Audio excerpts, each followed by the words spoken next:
Well, thank you, Bob, and thank you, Susan. This is just a pleasure to be here, to be able to participate in this conversation today. And I'd love to, not sure if I'm able to show slides. If you could do that for the Sipp Culture account, Abby, then I can start my stuff. So we are actually cousins at some level. Bob, so my name is Carlton Turner. I am from Utica, Mississippi. But what I found out, this is the home of Choctaw and Chickasaw people. And what I found out is that both my mother's family and my father's mother's family roots trace back to Charleston, South Carolina. My mother's family has also been in this area, Utica, Mississippi, for 8 generations. So, it's just really wonderful to be able to be a part of this conversation as I'm learning more about my background and who I am. So I told you my name, Sipp Culture. We're going to talk a little bit about the work that we do. I'm going to start here with my mother. My mother's name is Genevia Roberts. This is her. She's the little black girl in the black coat. This picture is circa 1944, when my mother was about 2 years old. And that is my grandmother, Epsy Roberts, her oldest child, Sammy Roberts, who's sitting next to my mother, and my other uncle, James Wesley Roberts, named, we know him as JW. This story I like to start with a story. This story is about my mother when she was 5 years old. So my mother tells this story to me. I remember it many years. She shared this story about when she was 5 years old and she wanted to go chop cotton with the rest of her family. And so my grandfather, or her grandfather, said, her mother was like, no, you're too young to go to the fields. Like, that's not a proper place for you to be right now. You're too young for that. But her grandfather was like, no, if the baby want to go and chop cotton, then let her chop cotton. And so he took a hoe that had been broken, the handle had been broken, and he, cut it down to her size, and he took her to the field.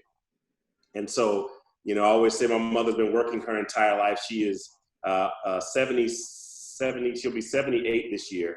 And it seems like she's been working ever since she went to the field at 5 years old. And so I've been hearing that story my entire life. But something about that story, I've been challenged with that story my entire life. And I guess a few years back, maybe about 5 years ago, I wanted to know more, because I realized that the community that we live in is a community that people don't move in and out of. It's a community that is generations deep, much like many of the places in rural South Carolina. People have been there for as long as they can remember, for as long as their histories go back. And so I began to ask my mother, I said, well, Mom, who field was it that you were going to? And what I was expecting to hear back was some name of some white family that continues to live in our community, that has their name plastered on the roads or still owns property. But what I heard from her was something that actually challenged my understanding. She said, it belonged to us. And I was like, well, that goes against all the narratives that I've understood about Black folks in cotton. Like, why were we raised in cotton? Why were Black folks raised in cotton? Why were we, why was that something that we were choosing to do? And she began to tell me the stories about how they had their own cotton fields and they raised cotton, and that was the way that they would make money. This is my family, and this is my family at my mother's house by our little raised beds and our little cornfield. But she began to talk about the amount of land that our family owned in that time period, and how that land was basically systematically taken over years, to the tune of about 14 million acres of Black-owned rural land has been been lost. In I don't know exact amount of years, but it's a lot of land to lose. And so this space where, I feel like Mississippi Center for Cultural Production, or Sipp Culture, was born out of. So we think about our work in 3 particular facets: community engaged design, cultural production, and community development. And the way that we think about that first is through community engaged design. So that means that the work that we do begins and continues in a practice of call and response. We make a call to the community and the community responds. Sometimes that call is a question or a call to action, and sometimes the community responds back with a question, or sometimes they respond with silence. But the work is driven by this principle and dialogue of dialogue and shared power in the designing and implementation of the solutions that our community needs. We started this work with an 18-month community engaged design process with the Gulf Coast Community Design Studio, which is an arm of the School of Architecture, Art and Design at Mississippi State University. And what we thought would be just an 18-month engaged process turned out to be one of the core principles of our work. The second principle is cultural production. And the way that we think about cultural production is, it means that we're working to shift our community mode from consumption to production. And that production looks like the growing of food, but it also looks like the documenting of our culture in digital and analog media and the telling of our stories with dance, theater, music, and images. It also means that we own the things that we make. That it also means that we're producing the culture that we want to be reflected in the stories, the food, the systems, and the art that we create.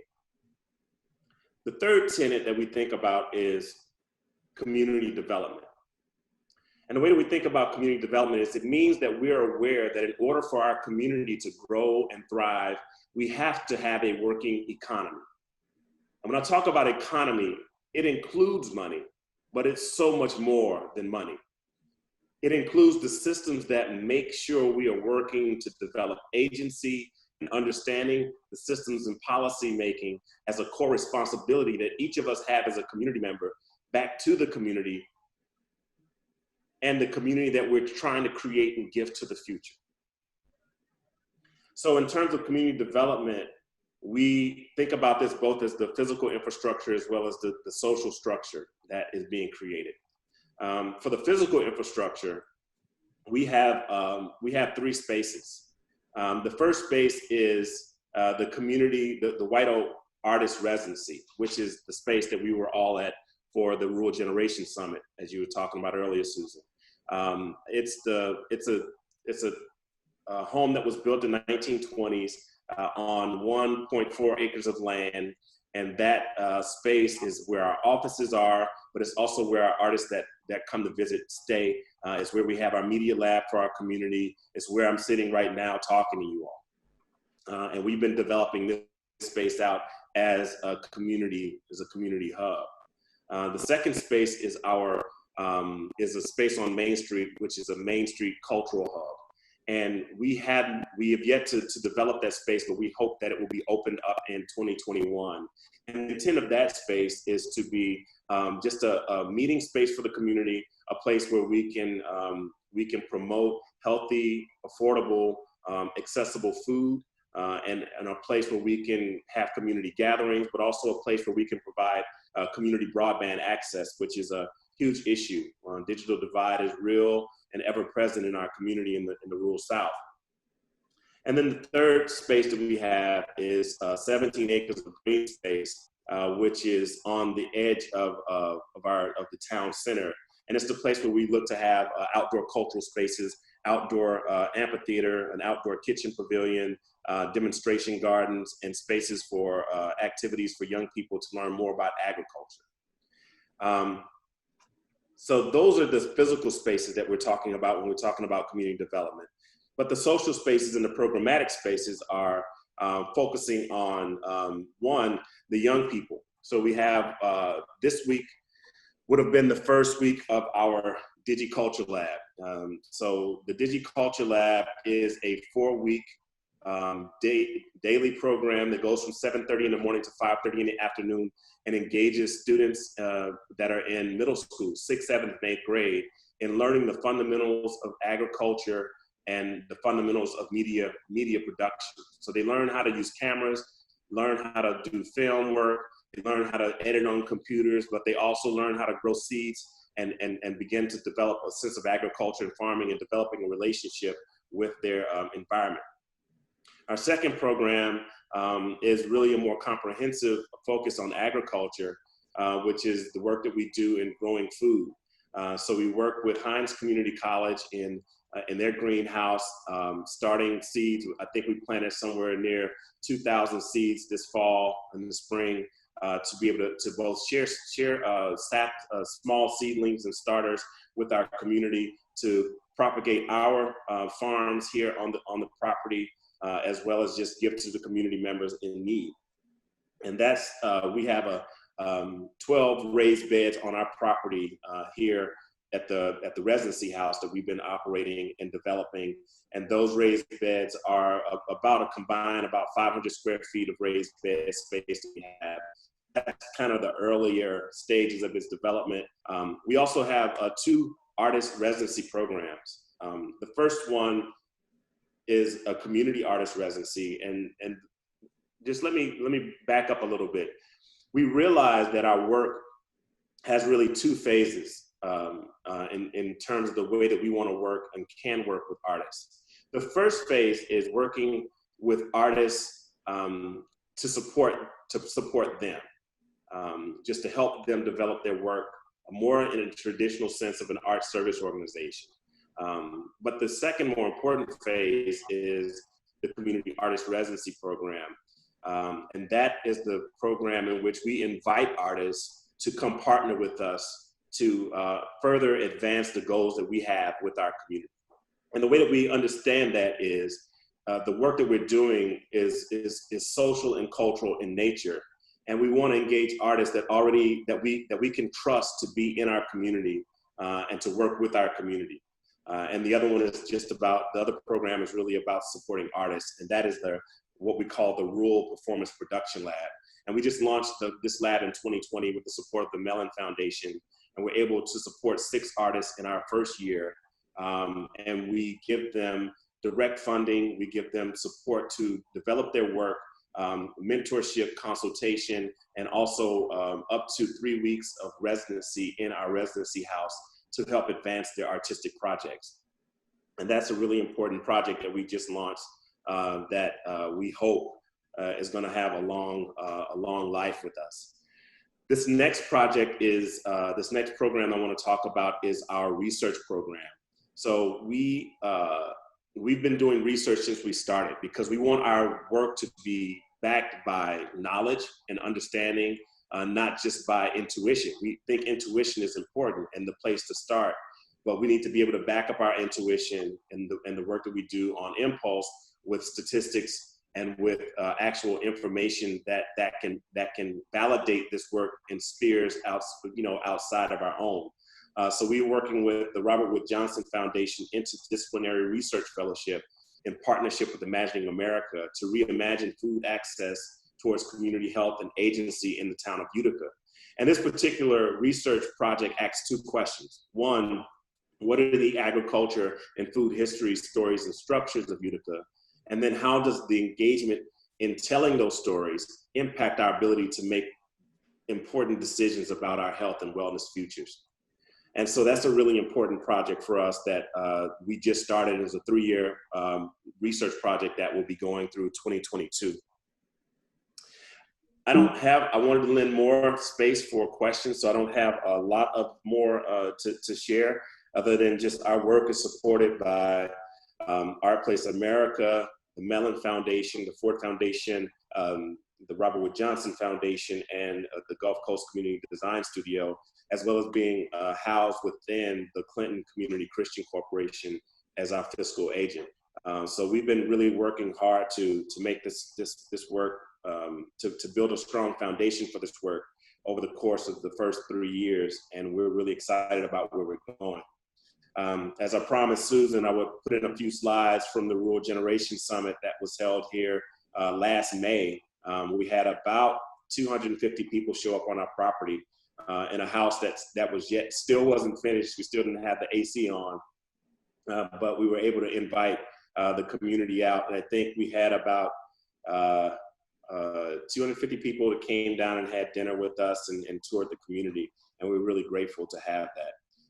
So just want to leave you with this last information. You can check us out at www.sippculture.com. Instagram at Sipp Culture, Twitter at Sipp Culture, and our Facebook is the Mississippi Center for Cultural Production. We're just so glad to have you share that with us, Carlton. I'm sure there's some guys everybody on the call right now are going to be inundating your inbox with questions and outreach, because that's just how powerful the work you're doing is. Carlton and I, we met at LIST. We know each other through NEA and through Art Place, and then just through being bros, So that's an important connection for me in my life to consider Carlton a friend. Thank you so much, Bob, and thank you, Carlton. I wonder, Carlton, if you would talk a little bit more about your personal story as far as your own arts expression, who you are as an artist, and a little bit about your journey that got you from Utica back to Utica. Yeah, sure. The art that I make is, I think about my art as building. I don't like to think of it as a discipline specific framework, because I think art is the thing that we make in our interaction with the way that we practice culture in many forms. I never studied any art to the point where I feel like I'm a theater artist, or I'm a singer, or I'm a painter.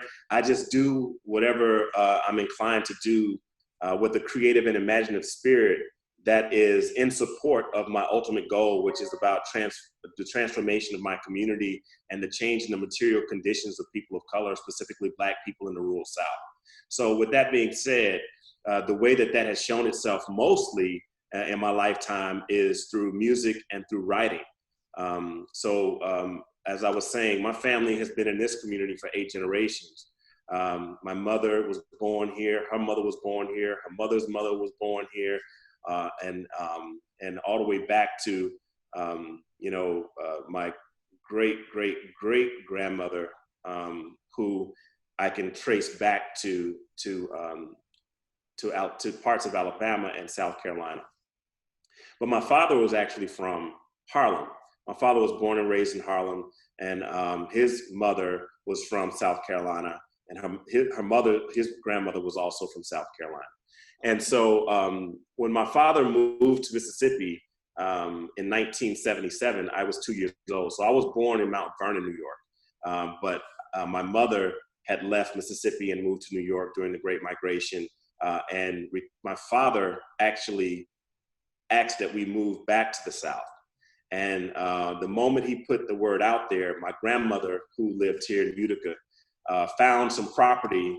And before my mother even knew that my father was thinking about moving to Utica or moving out of New York, my grandmother had found a place. My father had already signed a deed, and they were already planning to move before my mother even knew it. I don't know if she would have actually signed on to that had she known that's what was in the works. But I'm glad that it happened. And it's probably the best decision my father has ever made.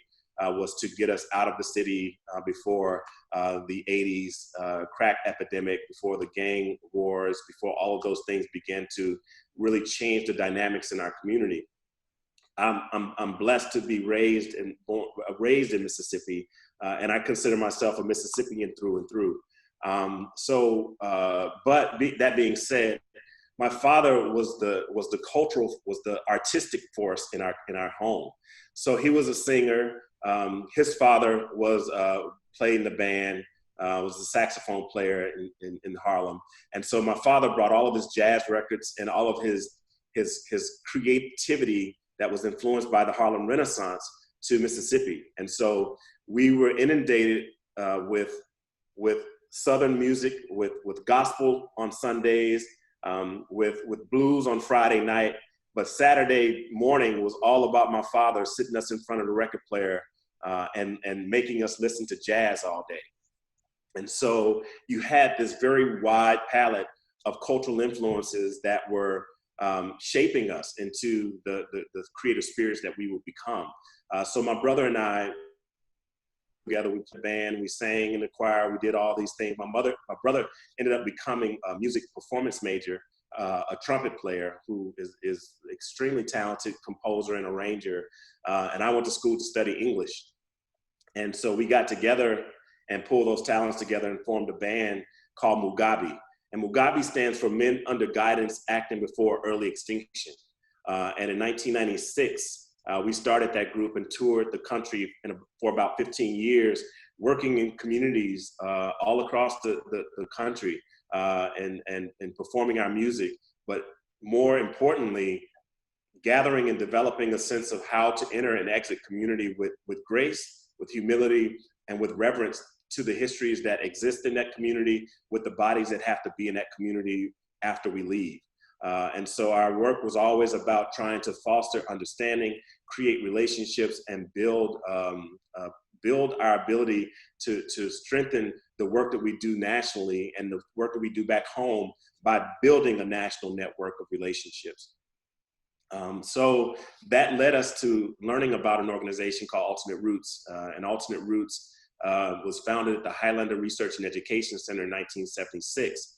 And has become one of the most important organizations in the community, in the South, for artists that are doing work at the intersection of arts and activism.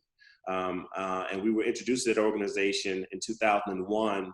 I ultimately became a staff member in 2004 and then the executive director in 2009, and served in that position for almost a decade before centering my energy back to Mississippi to build this work at the Mississippi Center for Cultural Production. I say centering my work because my body never left Mississippi. I had never, since I moved here in 1977 as a 2-year-old, I have decided that Mississippi is the place where I will live, where I will raise my children, and where I will foster my home.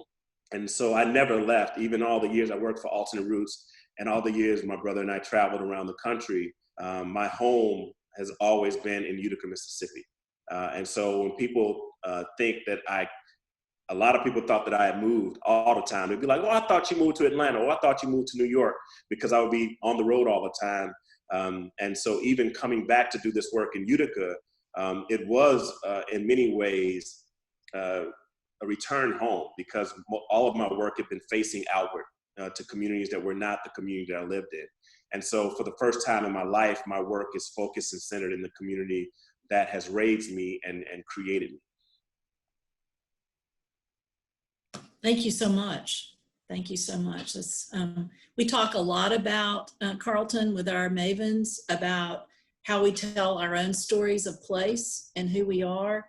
And we've been talking a lot about creative expression in the last few meetings, especially with our creative connectors, and thinking about how place, where we're from actually is part of our stories, and how we need to own those stories and be able to tell them, with pride. And we've done a lot of conversation around what our assets are, what do we have that we can build from, and the stories of, the legacy stories that we have, the difficult stories that we have, that we don't avoid those, but we build from there. And so one more quick question, and then I want to throw it out to everybody else. But we also talk in our project about helping someone who doesn't know your place understand a little bit more about your place if they've never been there. So in a nutshell, can you just give us the sort of capsulized version of where Utica is and what it is as a community? I will try to make it as succinct as possible. So Utica is a very small town. In the town center, we have less than 1,000 people. And the zip code, which is where our work is based, it's about 4,500 people. We are located in a very unique geographic position. We're about 30 minutes from the Mississippi River. We're about 30 minutes from Port Gibson. We're about 30 minutes from Jackson. We're about 30 minutes from Vicksburg. And we're about an hour and 15 minutes from Natchez. And we're just outside the base of the Mississippi Delta. So I think we're still considered the Mississippi Delta, but we're like the last little edge of the Mississippi Delta. What's important about that geographic location is that we were the spot that people would travel across the state because all of the, back in the day, and I'm talking about way back in the day, all of the transit was happening on the river system. So you would think that the main highways for the country was the Mississippi River. And so that's how goods and services would travel. And so we were in a place in which we, a lot of farmers, a lot of plantations would bring their goods to Utica for them to be either hit the railroad. We had a train depot. We had a direct line into Vicksburg, so we could send things both down to Louisiana and up 55, up to Memphis and other places on the railroad. But we could also send things up and down the Mississippi River. So we had 3 cotton gins. We had the first paved street in the state of Mississippi. We had the first radio station in the state of Mississippi. And at some point, as my understanding is that we had an opera house. And so this is a community that at one point was at the center of financial, the center of the financial, in proximity to the financial center of the days of enslavement, which was Natchez, Mississippi. And so we were in proximity to that, but we were also one of the major pit stops. So this is the place that people would bring their goods and then they would get paid, and that their goods would then go off to be shipped. So people spent a lot of money in this community. So there was a vibrant nightlife, cafes and saloons and different places. And that's what Utica was. In my time, it has been a place that has had 2 lumber yards. It has had a shirt factory. It has had 2 high schools, one of the only historically Black community college in the state of Mississippi is housed here, and which started in 1903. And so now it's a community that doesn't have a grocery store. It doesn't have either of the high schools. It doesn't have the shirt factory. The lumber yards are closed, and the main street is basically a shell of itself. And so what we're trying to do is, what we've been doing in our work is helping the community both understand what the new realities are, recognizing that our community was once the center of production has now turned into a bedroom community. And to, once we can come to that realization with the community, ask them, are you content with that being the dominant narrative for who we are?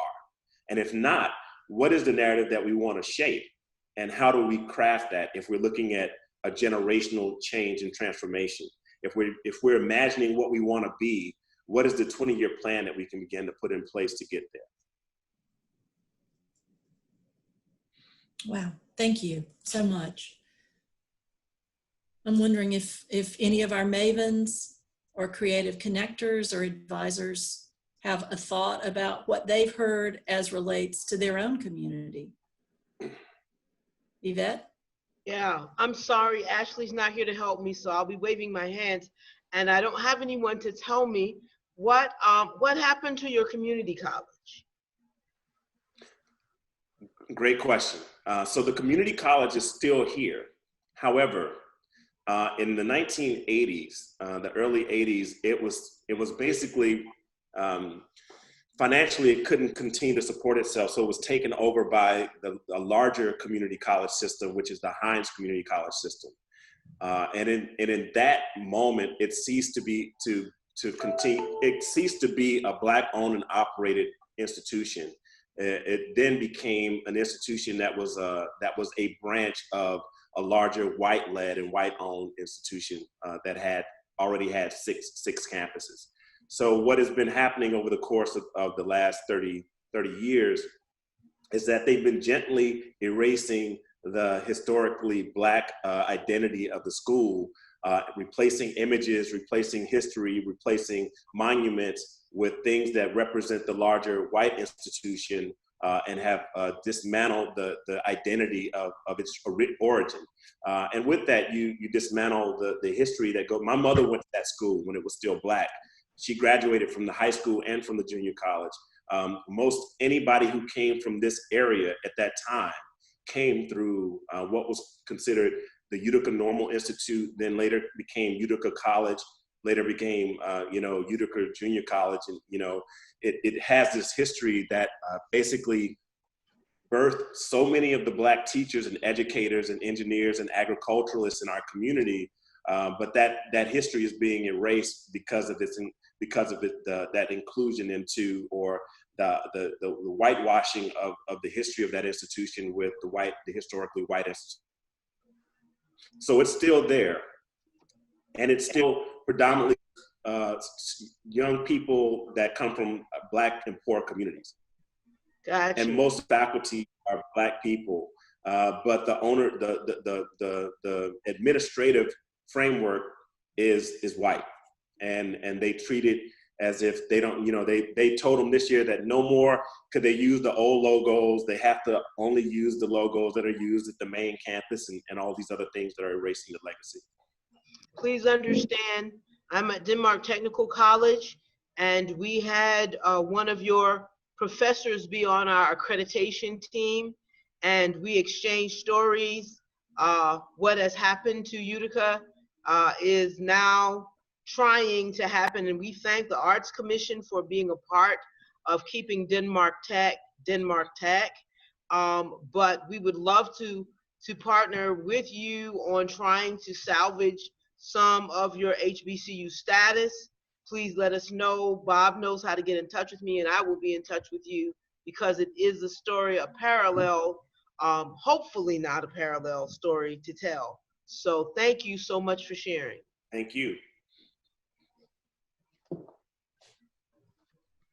Carlton, would you say that the sense of unity in your community has contributed to the success of programs like your Digi Culture program? And by the way, the reason I'm asking is because I'm going to hijack it as best I can in the very near future. I think it's awesome, and I'm trying to figure out how well I think it would translate into my community. Yeah, well, I would say that so I talked about, this is a roundabout way to answer your question, but I talked about both the physical infrastructure as well as the social infrastructure.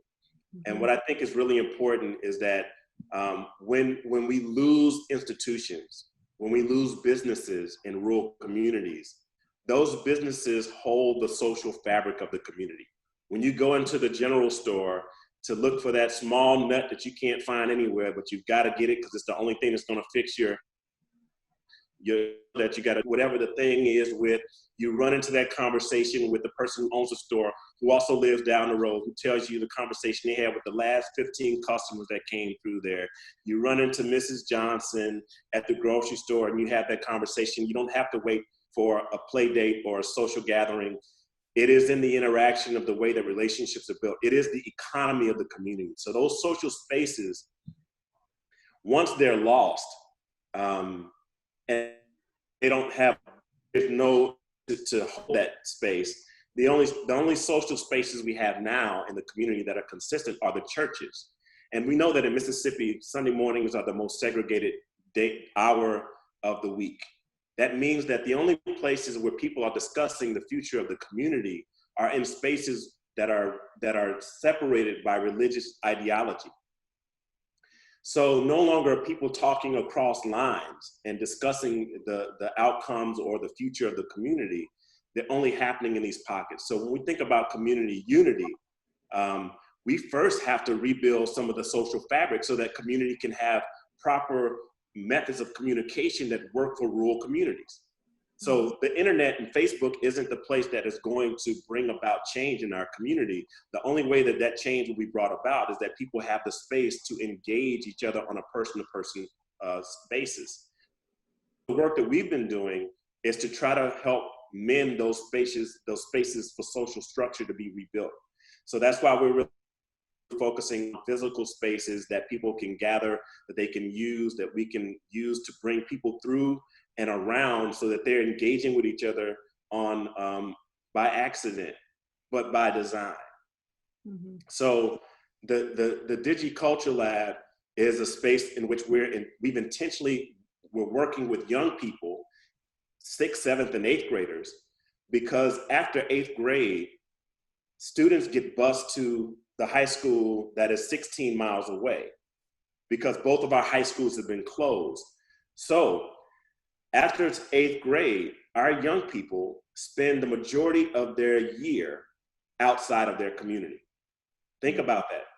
8 hours a day that they're in class, an hour that they're on the buses in the morning and in the evening. So 10 hours a day, they're outside of their community. They sleep for 8 hours. That only leaves 6 hours that they're in their community, and they're usually gonna be at home. So what we're doing is we're building relationships with students that are in 6th, 7th, and 8th grade, so that when they go to high school, they know that when they get off the bus in the evenings, they got a home at Sipp Culture. They can come here and do their homework. They can come here, have access to broadband. They can come here and tend to their garden that they have planted, or watch, work on the film that they've been developing. But they have a relationship with a space that is based in their community, so that their trajectory is not looking towards, I'm trying to escape as soon as I get out, because I've already been conditioned to not be in my community, to feel like my community has nothing to support me or to give to me. So for 4 years, I'm being conditioned that my community is already obsolete. So the moment that I graduate, I'm out of here. And what we want to do is change that narrative. We're not saying we don't want children to leave after 4 years and when they graduate high school. We're saying leave, but don't leave because you don't have an option. Don't leave because there's no investment being made in you. Know that this is always your home, and you can always be here, and there will always be something here for you. And if you choose to spend the rest of your life here, know that that won't be a life that is diminished. That won't be a life that is less than if you choose to leave. And so I don't know if that answered your question, but that's what I thought about when you asked the question. It did. Thank you. And I wouldn't have success yet. This work is long-term work. We're in year 3, and we've had success in organizational development. We're developing the structures that we think we will need for long-term work, but it's still a really big task to try to get the community to engage, and for us to be able to find spaces without those physical spaces being around. So we're finding ourselves partnering a lot with the church, partnering a lot with the city, the town leaders, but still the space issue is a huge issue. But that's why we're working so hard to build out some of the physical structures. Carlton, could you talk a little bit about the demographics of Utica? And when you talk about the churches, and now you're saying you're partnering with churches and town leaders, can you talk about that from a racial perspective as far as Black, white? Yeah, so the racial, the demographics of this community is about 67% Black, about 32% white, and then 1% Latinx. And that is pretty consistent throughout the county. Those numbers are pretty consistent in the county, and pretty consistent. And Hinds County is where the capital, Jackson. We kind of border 3 counties, so we're right on the edge of Claiborne County and Warren County is where Vicksburg is, and Claiborne County is where Port Gibson is. And both of those counties, both of those counties are both predominantly Black as well. We have to remember that Mississippi, like South Carolina, Mississippi actually was the last state to have a Black majority. So as late as 1940 census, as the 1930 census, we had a majority Black population in the state of Mississippi. By the 1940 census, the population was 49% Black. Right now, the state population is somewhere around 38% Black. But in Hinds County and a lot of pockets throughout Mississippi, the demographics are heavily on the African American side. So one of the things that's interesting is that when we began this work with the Gulf Coast Community Design Studio, we brought a map out for the community. And the map was of the 3-county area that I just mentioned. And some of the things that we wanted to have on the maps was basically some of the reasons what we wanted people to map 4 things. We wanted them to map where they live, where they work, where they shop, and where they worship. And so when our when our team at the Gulf Coast Community Design Studio brought the maps in, they couldn't make sense of how many churches were on the map. And so the churches were spread out, and it was almost like a grid, almost like they were, like it was planned. And so the Gulf Coast Community Design Studio is a team of white architects. And that's a whole nother conversation about the design world and architecture and how anti-Black that community is. We had very good people that we were working with. We just wish that we had some Black people that were in that conversation. But they brought the map and they didn't understand it. And so he asked me if I could explain why these churches were basically like a grid system. And so I had to explain to him that those churches represent what the Black community was prior to having mass transportation, that the Black community was spread out based on agricultural plots of land tied to plantations. And so Black people could not travel very far. And so they had to worship where they were. They worshiped where they lived and they worshiped where they worked. And so those dots represent all of the planting communities that our community was made up of. And so when people gained freedom, they began to build churches on the spaces where they were already praising, they were already having religious ceremony in the woods, by this big oak tree. You know, those are the places where they built the churches. That's why the churches are spread out in these grid systems. So he didn't, you know, it was like fascinating to him, but then we asked the community to map these 4 things: where they live, where they work, where they shop, and where they worship.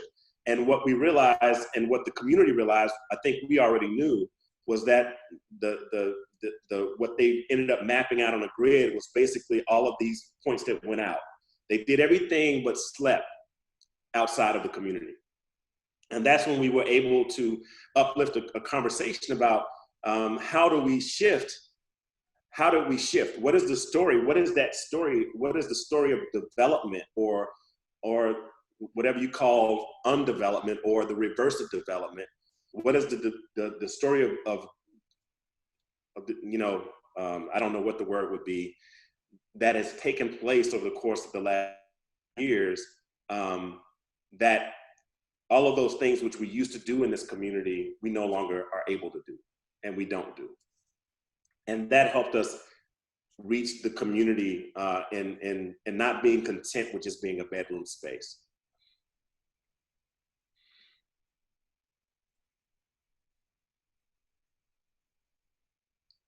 Sorry, I ended up talking by myself because there's so much to learn. I had no questions, but I'm soaking it in, so thank you. Thank you. So I do have another question, and I will monopolize him if y'all don't start taking him, I promise. You touched on your community engagement strategy, and I'll be honest, that's my job. I work for a really disengaged community, and that happened for a lot of different reasons, and they brought me in to try and fix it on a couple of levels. And I think we can all agree that community engagement is a challenge regardless of your community, but especially in communities that are disengaged. Manny, can you remind Carlton of what community you're from, just so he'll have just remind him of yes, where you. I'm from the Catawba Indian Nation Reservation. I'm a res girl, born and raised, but I live out in Lowry's now, and I'm here representing the Catawba Nation community. Looks like we might have lost him for a second. No, we're right. So the Catawba Nation community is, you know, if you think you know Native American culture, scrap what you knew. It's a whole other world, being a small Eastern tribe.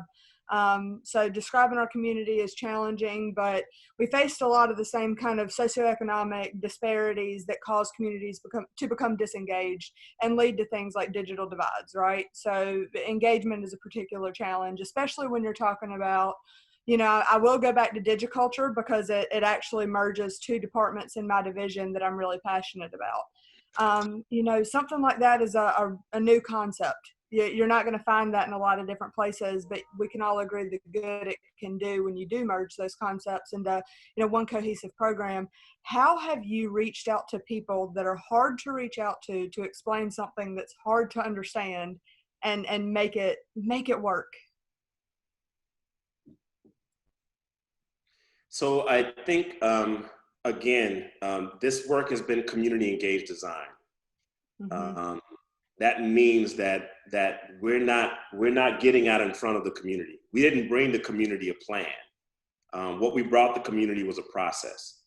And so that process allowed us the space to engage the community in questions. Of course, we brought assumptions and we brought thoughts and we brought ideas. But more than that, what we brought was an intent on listening and not moving before the community gave, provided us the space to move. So I would say that my work and training coming back to this community is as a community artist. So when I think about my work is informed by both civil rights movement leaders, people like Bob Moses, who I learned under, who architect the Freedom Summer movement in Mississippi and the voter education, voters' rights drive.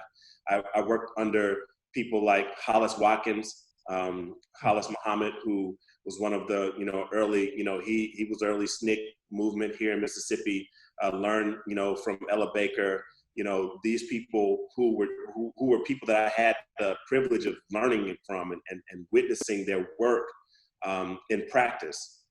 Learning from artists like John O'Neill and Nayo Watkins, and learning from artists like Al Lovelace and Linda Paris Bailey. And so all of these people have helped to inform the way that I approach work. So the work is never about me. It's never about the art. It's always about helping to advance the community. And so with that being said, the work of the Digi Culture Lab is a process. And you have to come into the community, you can't make assumptions, it will be easy to assume that there's not any engagement in our community. But the reality is that people are engaging all the time. They're just not engaging in places that are visible in ways that make traditional sense. So because they're not at the community board meetings but you can find them at the horse rides, the trail rides. You can find them whenever they're going to be a community barbecue with the space jump. You can find them, on the streets when they have First Fridays. Like, these are places where you can turn those into opportunities to engage the community in conversations and discussions about their future. Don't wait for them to come to you, and you can't wait for the right space to be created. The right space is all around you. And what we realized early on is that the place where people are consistently gathering in our community every week is the church. So if our strategy, if we even come to this work as atheists, not an atheist, but if I came to the work as an atheist, if you're an atheist organizer in Utica, Mississippi, you better find a way to get some religion, because you're not going to be able to move any work unless you're in the church, because that's where the people are. And if you know that that's where the people are, then your strategies have to incorporate using those spaces as your office, those are the community spaces where you have to engage people. And then you can get to go to other places, but you have to engage them where they are. And so for me, it's about listening, it's about looking and taking note, and then figuring out how the work that you're interested in doing can fold into a community practice that already exists. Then you can expand the practice. But if you're not already fitting into where the community sees itself and identifies itself, then your work will be seen as relevant and outside the spectrum of practice. What it becomes is a theoretical practice, and what people need is a practical practice. And so we're trying to take our work out of theory and into the homes, the cultural practice that people are already experiencing, and then expand them, take them and create space for them to experience new things, but start with the things that they know and understand. All right. I definitely want to chime in on this. I was trying to say amen after amen. I'm in Eastover, South Carolina, which is kind of similar to Utica in position to Jackson. I went and confirmed on a Google map just now. But I just want to say thank you as a Black maven, as a Black community organizer who's starting from ground zero. I am taking a lot from this conversation, and I just want to give my personal appreciation to you right now. So with my frozen video here and my other video here, but just want to give my appreciation, and I'm taking a lot of mental notes, and thank you. Thank you, brother. I'd like to say something. Carlton, you seem to have done a lot of work in your community in Mississippi, but outside of your community as well. And we're all trying, I'm trying to engage a community that I'm not that familiar with. Can you tell us some best practices when you get into a community, how you engage the people there? Because as a musician, you were there for a few days at most, right? So as a musician, we actually changed the way that our work happened, in which we would go into a community almost 5 days, and we weren't doing club gigs. So most of the time we would go into a community, people wouldn't even realize that we were there to play music until the end. We were there to be a part of the community and engage in conversations, maybe host some workshops around poetry or writing, or just going to community meetings. The thing is that we were partnering with people who already were deeply invested in the community. So they had a community for us to engage with as we came in. We were never there for the gig. We were always there to both learn and lend our creativity and talents to the practice of helping those artists and those people that were bringing us in expand their community. I say that because that's the practice that we're trying to take on with Sipp Culture as we bring in artists. We're not just interested in artists to come in and do a performance that looks good, sounds good, but is over in a ethereal moment and then gone forever. What we're interested in is building long-term relationships with artists and engaging them in a trajectory that helps to improve their practice, while their practice helps to inform the community development work that we're doing. So it's an exchange that we're always trying to figure out to make happen. I would say that the most important thing you can do coming into a community, if it's not your own community, is just observe and listen and put yourself in proximity to where people are, and take note of what's going on and the way that people are already relating. I think what happens a lot in my field is that artists think that they already, their work is so much about them. It's about them expressing themselves. That has never really been my thing. I know how to express myself, but to me, that's the stuff that I hold on to as a place of self-reflection. Like my artistic voice is really there for me to help refine myself. It's not there for me to lambast other people with this is what you should be listening to or should be hearing. It's really a way for me to refine my own thoughts and creativity. And then to take that creativity and lend it to the community for the further refinement and creation of that community. So I think listening and just taking note of what's happening around you, and then figuring out where people already active. People that, maybe it's maybe it's the hair salon, maybe it's the barbershop, maybe it's the little place where they sell wings that you just see constant people coming in and out of. Maybe it's an opportunity out there and just do some reconnaissance and engage with some people on an evening. I mean, there is no blueprint other than to get involved and become one of the people. That's the biggest thing that you can do. I got you. Thank you. Yeah.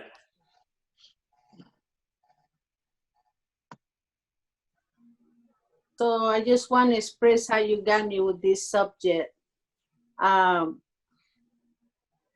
It's a very difficult to understand for many. That's how I think when I'm learning something new today with you. This is how I feel. Look, ooh, I feel great. I feel great because because you teach me something that I could not explain today. I was talking with corporate today from the transportation department, trying to explain this that I could not even explain, and it's that. So thank you so much for that.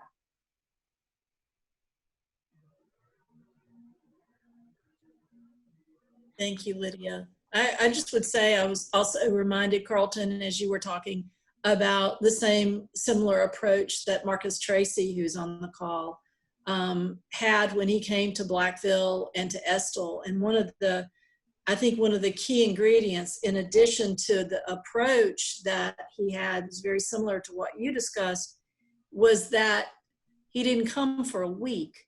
He was there for a month in each case. And the value of having someone, and Audrey, you and Evelyn can speak to this, but the value of having someone in your community, who has this approach, who's had long enough time to build real connection, was a beautiful thing. Yeah, we would go into these communities and we wouldn't travel with musicians. So it would just be me and my brother, but our arrangements would be for like full bands. And so we would spend the first few days going around town asking, who's the musicians, who's the piano player, we need a drummer. We would go and we would put together like the ragtag junkyard band from the Fat Albert Kids. And so each one of those people that you bring into the conversation, and we would build the music together. It was our music, but we would build it with a local sound. So whereas in New Orleans, we would have people like, and this I like to brag about this because this was a long time ago, but our piano player when we would go and play in New Orleans was Jonathan Baptiste, who is now the band leader for the Stephen Colbert Show. Our horn section leader was Trombone Shorty. And we would just get these cats, and because we had the relationships with people who knew them, who they respected, and we'd be like, we need a trombone player, we need a this, and we put all those bands together, and by that you get people coming to see the group because they know the artist, because the artist is their community. So automatically it becomes a community function. It's not us coming to perform, it's us having a community engagement. So I think those types of things inform our work back in the day, and continues to inform the way that we think about our practice now.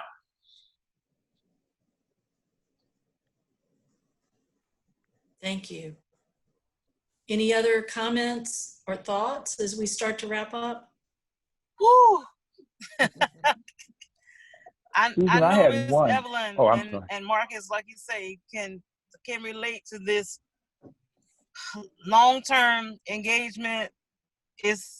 Hey Marcus, it's just it's a lot, and I appreciate your approach to it and your candid speaking as far as what all we're dealing with in our rural America. And I mean, I've learned more since being in the tornado disaster relief center about my community than I've learned being in here, for the last 50 years. And so therefore, like you say, it's not about just going into the church or going into the post office. It's about going into the barbershop. It's about going into a building where people have to come in and ask for information. It's going into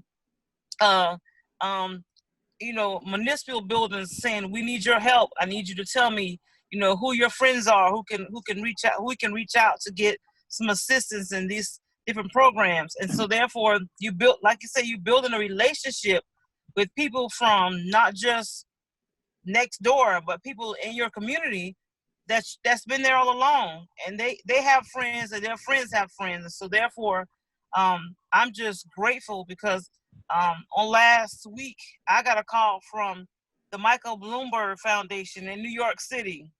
Woohoo! Never knew. I don't know Michael Bloomberg. I just know he's powerful. But somebody that knows Michael Bloomberg gave him my number, and their organization, their foundation called me and said, whatever you need, we're going to help you because we heard that you're doing a great work in your community. So that kind of stuff that I've been building on for the last 7 weeks. And it's like building a house at this point, where or either a porch. I'll say a porch because people sit on their front porches when they don't sit anyplace else in their house. They can go outside on their front porch. So every day I'm building like a seat so somebody else can sit with me on my porch, or I can wave at the neighbor that comes by. It's overwhelming, the fact that people that I never knew lived here, they pass my house all the time. Now they pass and blow the horn and wave, say, hey, Miss Audrey from the Bull Durham building. hey, Ms. Audrey, thank you for all the supplies that you gave us. You know, my family is grateful. And so therefore, that's built relationship that I never knew I would have had with my community. And it's overwhelming. It's rewarding. I'm enjoying every bit of it. I mean, sometimes I'm exhausted at night before I go to bed. Takes me 2 hours to wind down. But the relationship that I've grown with so many people in my area, I mean, of less than 2,000 people, is overwhelming right now. And I'm grateful, and I thank you for bringing out all of those key points of things that you have. It's not, you don't just meet at the local grocery store, you meet at the grocery store, the gas station. Marcus met at the gas station and ate breakfast or lunch every day, and people realize who he is, and they still ask, is that guy still here in our town? I said, no, he's not here, but you know, he's coming back, that kind of thing. So Marcus ate in every local store that had ribs and chicken, and they remember him. So that's a relationship that he's built. So anywhere, thank you guys. I appreciate all the input, all the help, all the support, you know, all the smiles that everybody give us. This organization have brought me so much joy, and thank you, sir, for being in our group today. It's very enlightening, and I appreciate the fact that we're not in this alone. And like the saying is, with this COVID-19, we're all in this together, and I appreciate you bringing that out. Yep. May I ask Carlton a quick question, Susan, before we wrap up? Carlton, this is Moringa. I'm sorry. Carlton, you mentioned the names of some people, as I mentioned to you in a message to you, that I worked throughout the South as a community organizer and activist. Today, those are treated in the media as bad words, okay? You know what I mean? If you're an activist or a community organizer, sometimes it's a disparaging term rather than a positive term. But I heard you mention some of the people I've actually worked with in the past in Mississippi and other states throughout the South. And I was wondering, to what degree do you prepare or train your people in what we would call principles, policies, and practices of good community organizing and activism, and bring that kind of insight, that kind of perspective into your work? Because I'll be candid, Susan and Bob know that's what I bring into my work, because I was prepared way before I did this work. I was prepared to be a good community organizer and activist with the community, and I brought those practices into the work. Do you do the same? Do you all train your people that way or not? Yeah, so our people. Is he going? Hello? Someone talking? Oh, I'm sorry. That must be odd. Oh, somebody was not on mute. Okay, I'm sorry. Somebody else. Yeah, so the work that we're doing, we're part of the Southern Movement Assembly. So we work with activist organizations throughout the South, Project South, the Gulf Coast Law and Policy Center.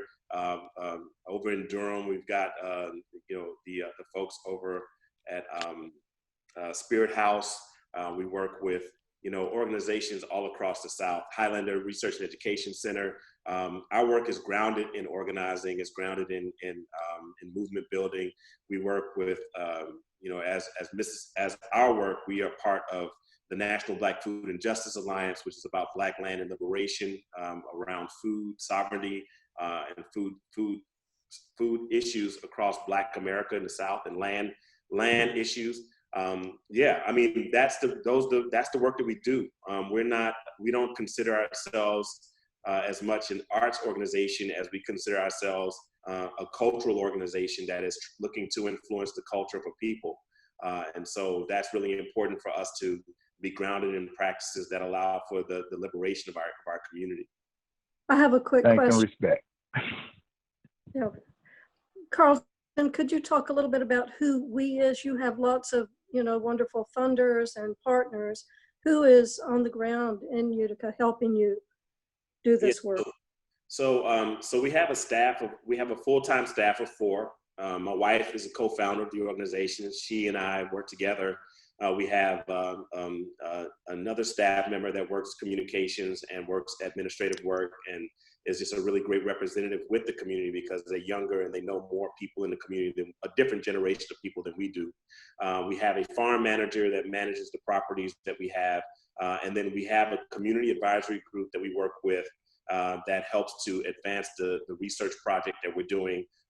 We have a board of 4 people that are local folks that live in the area that help to steward the work as well. And we partner with, like I said, so many of the institutions. We work with professors and teachers at the community college. We work with teachers and administration, both at the local elementary and middle school, as well as the district office that controls the entire county school system. We also work with the town leaders. So we work with the mayor, we work with the police department, we work with the local credit union. Our work is about organizing and weaving relationships. So just because you don't work for Sipp Culture doesn't mean you're not working for Sipp Culture. Right. Thank you. But we're a small team, just to say that. We are still small. Doing a lot. Carlton, who in your community is pushing back on what you're trying to do? Who's threatened by this return home and this more inward focus, if anyone?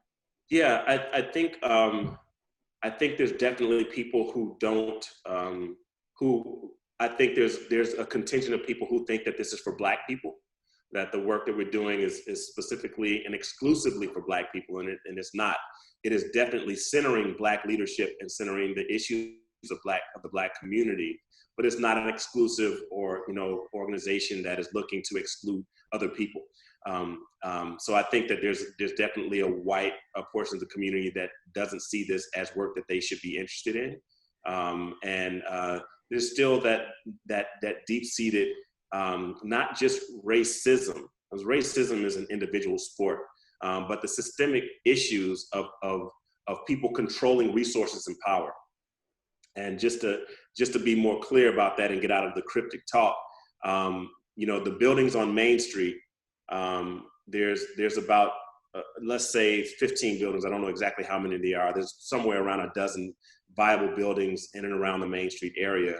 The vast majority of them are owned by white people, and the vast majority of those are owned by two white people in particular. And so those 2 white people control what happens in the community because they control the physical assets of Main Street. So if they don't agree with a proposed business, they won't sell or rent space to them. And so I think those people are acting against the interests of the community. They may not be against Sipp Culture personally, but their actions are not about advancing community development. They are about stifling growth and making it adhere to a traditional idea of what a community should look like in rural Mississippi, which is Black people staying in their place, white people owning the assets and resources. And we don't agree with that, and we're gonna fight against that every step of the way. Thank you. Amen. Amen. All right. So we're just a little over time, and I'd like to just pause for a second to give anybody else, if there's any other burning question, any comment you'd like to make. I'm just going to wait about 10 seconds, and then we'll begin our wrap up. Yeah. I just, it's a big question to ask as we're trying to wrap up, but Carlton, I'm just so intrigued by your response to Susan's question, especially in light of the context of where we all are now and this week and past 400 years. And just wondering how you're going about, given what you've talked about community engagement and meeting people where they are, how are you going about this fight or trying to sort of engage with the Main Street people? Well, I think so. I think the basis of the answer there is that is creating spaces of collective decision making, community collective decision making. It is not my decision. Like, I have an opinion, but my opinion is no more valid or important than the opinion of anybody else. I think the reality is that the numbers are not on the side of those that control the resources, just like the country. The numbers don't lie. Most people want equity. They want justice. But the people who are in control and own the systems and own the resources don't want equity. It's how they make their living. and that's how violence is perpetuated on communities, is to establish and reinforce these systems of inequity.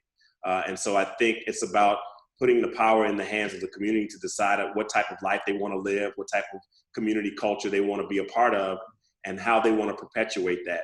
And when it's a community, then you just have to let the community decide that. If the community decides they want to create a racist system that values some people over others, the community makes that decision. It's not upon people who want to enforce that decision on the community. Thank you. All right. Any last other question? So we've got a couple of quick things to share with you all just for the good of the group as far as how we look forward. But Bob, before we do that, did you want to have any last comments about what we heard today? Again, my grandfather, who was two Baptist preacher grandfathers, the one I grew up with, would always tell me, you boy, if it's been said, you ain't got to say it again. So I won't say it again. Carlton, everybody else has said it. And I really do appreciate you being here. And I do want to say this, though. We all are busy. We're all Zooming our lives away or meet Microsoft Teams and whatever we're doing. You're welcome in this community anytime, Carlton. Anytime. You're welcome to come join us. We really appreciate your presence. Thank you. It's been huge. Can we all give Carlton a hand? Really great to have Carlton, and we're going to share a resource, Carlton, that you may be interested in, so you may want to hang on for a second because it's about a grant that Bob is affiliated with. So there's that. But I wanted to also mention, we kind of failed to mention your other South Carolina connection, which is with Connected To and the Charleston Rhizome Collective. We heard from Gillian and from Victoria Moore, who spoke a couple of weeks ago, actually, to our Creative Connector group. And so, Carlton, I just wanted, they, of course, in South Carolina, are our only Art Place America funded grant. And so, Carlton, I didn't know if you wanted to just say anything briefly about the group and their work in South Carolina. Yeah, those Ghislaine and Jean-Marie have been friends and mentors to my work. I learned so much from them. They were part of Alternate Roots when I came in. Ghislaine and Jean-Marie go way back and did projects in Mississippi back in the 90s with Alternate Roots. And I've been to Charleston working with them, helped them to craft their Art Place America grant and helped to consult on that project in its early stages. And they were getting funding from Roots before they got the Art Place money. And so I act as a personal mentor to their work and went back and forth to Charleston working with them. They've been back and forth here to Mississippi as well. Got them to do some community-based work with the Mississippi Museum of Art a few years back. And they just are dear people. I love them. I love the work they're doing. And I think the practice of engaging the community is solid, and they're great mentors for that work. Thank you. And finally, Carlton, you shared the names with the activist mentors, organizers. Can you go ahead and just say those out loud for everybody? I've had a question about who those were for future reference. Sure. Bob Moses, Hollis Muhammad, who was other known as Hollis Watkins, John O'Neill. John passed away a couple of years ago, last year. Nayo Watkins, who passed away in 2007. She was from Durham, North Carolina. Alice Lovelace, who's in Atlanta, and Linda Paris Bailey, who is in Knoxville, Tennessee. Thank you so much. May I add, you also mentioned Ella Baker. Ella Baker trained both Bob Moses and Hollis Muhammad and John O'Neill, actually. So yeah, well, I mentioned that. Not mentored by Ella, but her training comes through those people to me. Okay, because she was one of the people that, again, trained the people who helped me learn about this stuff. But I mention it because there's a film out, a complete documentary on her life called Fundi, F-U-N-D-I. And it's a film about Ella Baker. And she is internationally known and respected by activists, but a lot of people here in America don't even know she existed. So I just wanted to add that. That's all. Thank you. And we'll include these names as references in our follow-up to you all, so you'll have those if you do more research. So again, thank you. And we'll go ahead then with our quick wrap-up.